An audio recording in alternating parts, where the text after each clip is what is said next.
CBSE central board of secondary education, अगर आप CBSE board से पढ़ाई कर रहे हैं देन ये सारे चेंजेस आपके लिए वरीसम होंगे। डोंट वरी, बिकॉज इस वीडियो के अंदर मैं आपको समझाने वाली हूँ इन सब चेंजेस के बारे में इन डिटेल, ताकि जो अब आप पढ़ाई करें तो वो आप इन चेंजेस को माइंड में रख के करें। And also timelines have also changed for the board exams. New education policy जो 2020 के अंदर इंट्रोड्यूस की गई थी उसके अंदर बहुत सारे चेंजेस बोले गए थे एंड बिकॉज ऑफ कोविड वो सारे चेंजेस डिले हो चुके हैं। अब 2024-25 के अंदर सीबीएसई कुछ ऐसे चेंजेस कर रही है ताकि वो न्यू एजुकेशन पॉलिसी में दी गई रिकमेंडेशंस के हिसाब से चेंजेस कर पाए। इनमें से टॉप 4 चेंजेस जिनके बारे में हम बात करने वाले हैं आज इस वीडियो के अंदर। नंबर 1 होंगे कि हमारे बोर्ड एग्जाम ट्वाइस होंगे साल के अंदर, एक होंगे नवंबर दिसंबर में एंड दूसरे होंगे फेब मार्च में for class 10th and 12th। Change number 2 is going to be open book exam. आपको एग्जाम के अंदर अपनी बुक ले जाना अलाउड होगा। Number 3 change is change in the exam pattern. किस तरह का एग्जाम आएगा, उसके अंदर किस तरह के क्वेश्चन पूछे जाएंगे वो भी चेंज हो चुका है। And number 4 is going to be our national credit framework. उसके अंदर क्या चेंजेस हुए हैं और क्या स्किल बेस्ड सब्जेक्ट ऐड किए गए हैं। So let's quickly begin with the video और देखते हैं कि क्या क्या चेंजेस हुए हैं सीबीएसई के अंदर ताकि आप अपनी पढ़ाई को राइट वे में कर सके।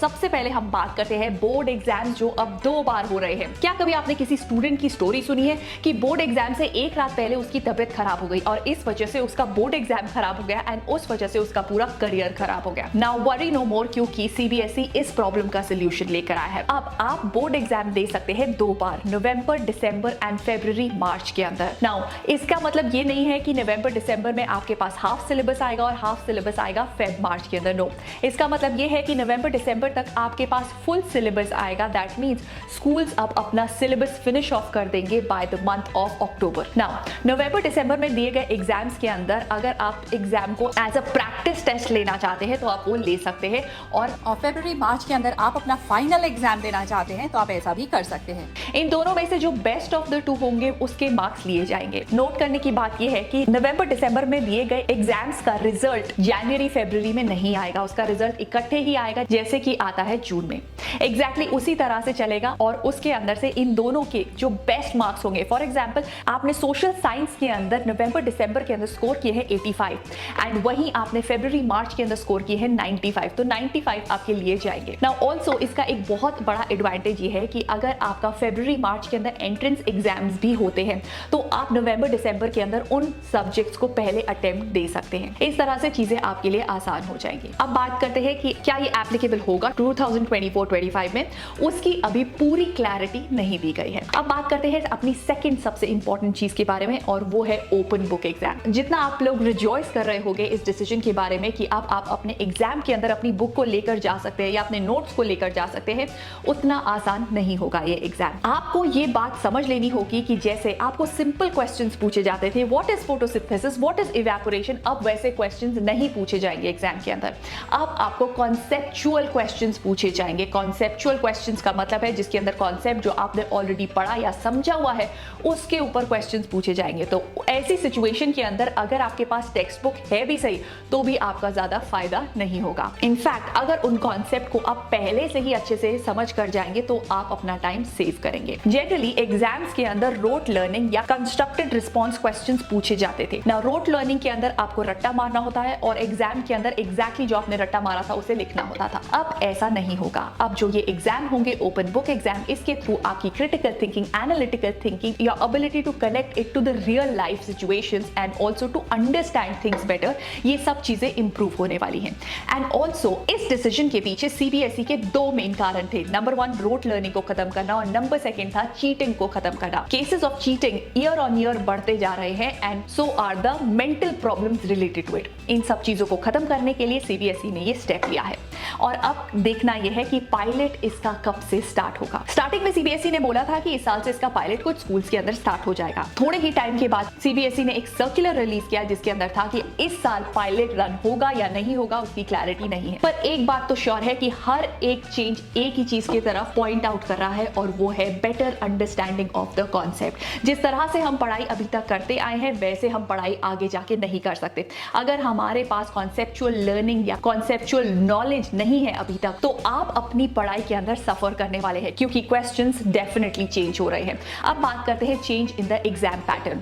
जहां पे कॉम्पिटेंसी बेस्ड क्वेश्चंस पहले 40% के होते थे। कॉम्पिटेंसी बेस्ड क्वेश्चंस का मतलब है जहां पे आपकी कॉम्पिटेंसी को चेक किया जाए कि आपकी नॉलेज अबाउट द टॉपिक्स कैसी है। इसके अंदर हो सकता है आपसे कोई केस स्टडी पूछी जाए या आपसे कुछ ऐसे क्वेश्चन ट्विस्टेड फॉर्म में पूछे जाए जिसके अंदर आपकी अंडरस्टैंडिंग के बिना आप उसका आंसर ना दे पाए। तो पहले वो 40% थी, अब उसकी परसेंटेज इंक्रीज होके हो गई है 50%। मतलब कि आपके एग्जाम के अंदर 50% of the questions competency based questions होंगे। अब बात करते हैं रिस्पॉन्स बेस्ड क्वेश्चंस, वो होंगे हमारे 20%।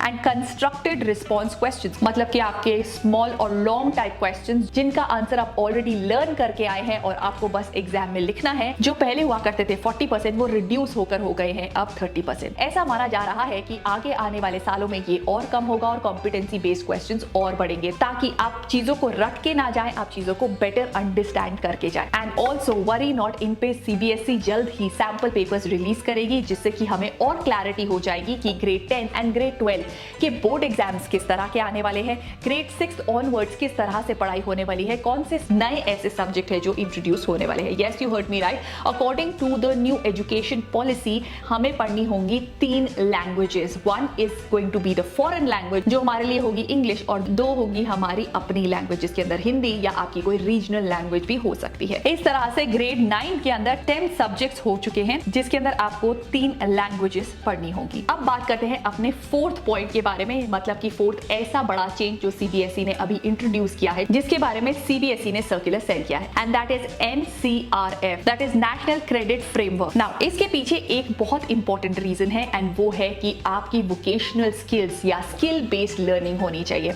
अगर आप सिर्फ क्लास में जो आपने पढ़ाई किया है उसके बेसिस पे आगे बढ़ना चाहते हैं तो वो आपकी लर्निंग कंप्लीट नहीं मानी जाएगी। तो इसके अंदर आपको laboratory work, project, sports, performing arts, NCC, social work, vocational education, ऐसी चीजें आपके करिकुलम का बहुत बड़ा पार्ट बनने वाली हैं। तो होने क्या वाला है, कॉम्पिटेंसी बेस्ड और लर्निंग आउटकम बेस्ड एक्टिविटीज आपके करिकुलम का पार्ट बनने वाली हैं और इन एक्टिविटीज का एक अकाउंट रखा जाएगा from pre primary to PhD. आपने जितनी भी इन एक्टिविटीज को कराया, मतलब लेवल 1, लेवल 2, लेवल 3, पीएचडी तक पहुंचते पहुंचते आप लेवल 10 तक पहुंच चुके हैं, तो इनका प्रॉपर अकाउंट रखा जाएगा। तो इससे ये लाइफ स्किल्स हमारे स्टडी करिकुलम का पार्ट बन जाएंगी एंड ऑल्सो ये ऐसी स्किल्स है जो हमें रियल लाइफ के अंदर हेल्प करने वाली है। ये सारे जितने भी चेंजेस सीबीएसई सजेस्ट कर रहा है ये बहुत ही फ्यूचरिस्टिक चेंजेस है और ये हमारी एजुकेशन के अंदर रेवोल्यूशनरी चेंजेस ला सकते हैं। अब इसके अंदर देखना ये है कि क्या हमारे पास स्किल्ड टीचर्स है, क्या हमारे पास इनको करने के लिए इंफ्रास्ट्रक्चर है,